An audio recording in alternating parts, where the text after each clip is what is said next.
Chair, fellow Toastmasters, distinguished judges, and welcome guests, good evening.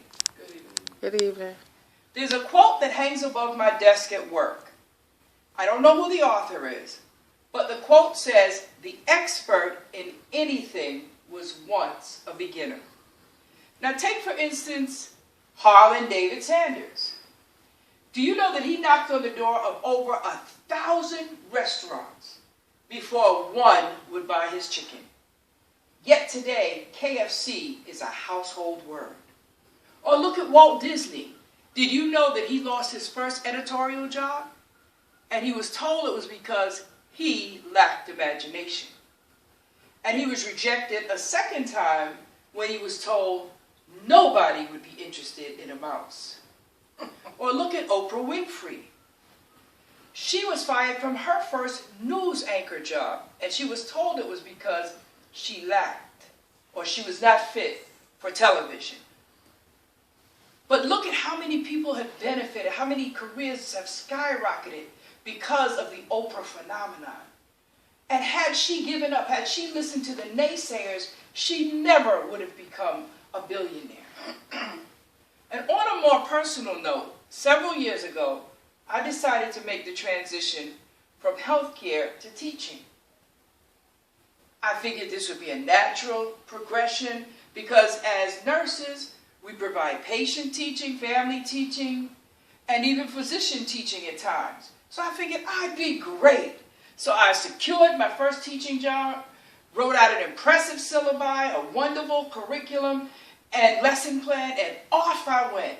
And for 5 weeks, I taught my heart out.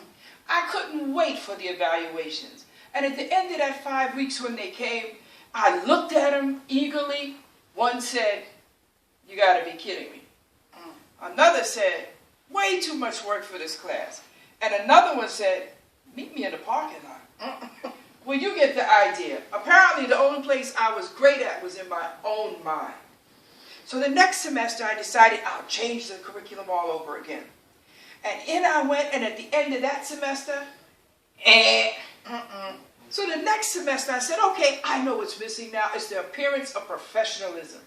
So I donned a starched white lab coat. Into the classroom I went, and within a few weeks, that coat was nothing more than a handy wipe for chalk.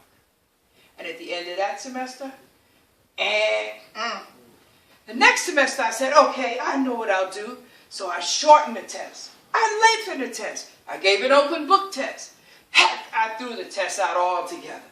And at the end of that semester, Now the next semester, I said, okay, this is it. I can't lose.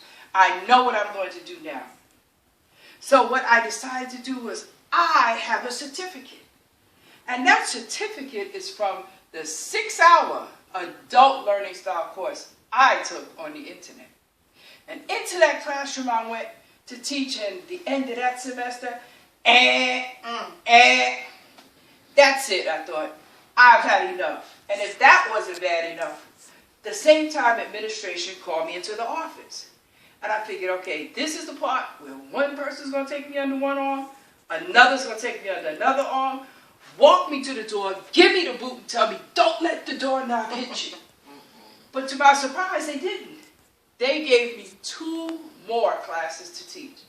So now I'm thinking, these people have got to be crazy. Don't they know I've had enough? Don't they know I'm ready to quit? The truth of the matter is, I was ready to just toss in the towel. But I'm glad I didn't. And I'm so glad that they didn't fire me. Because it was about that time that something began to change. So as I walked to my next class, some of my former students were gathered in the hallway. And as I walked past and greeted them, one student stepped in front of me and she said, "Thank you." I didn't say anything. She said it again, "Thank you." I kind of smiled. She said it again and again, "Thank you, thank you." All I could muster up was some nervous laughter because I didn't know what to say. And another student stepped forward and said, "I'm going to take your class again." So off I walked into my new class. I greeted my new students. And I taught as usual. And at the end of that semester, when I looked at the evaluations, one said, "Good class. We like it. good teacher. The next semester, the evaluation said, excellent class, great teacher. We take it again. At the end of the following semester, the evaluation said, phenomenal class, great teacher, give her a raise, we love you. The point of it is, had I quit when I wanted to, had I allowed defeat to dictate my destiny, I never would have known what I was capable of achieving. So by a show of hands, how many of you here have a project or you've done something over and over and it just didn't work out? Mm-hmm. Well, look around. You're anything but alone. So you know what I want you to do? I want you to go home and I want you to take that project off the shelf. And I want you to dust it off. And I want you to remember that the expert at anything at all was once a beginner. Okay? Thank you. All right.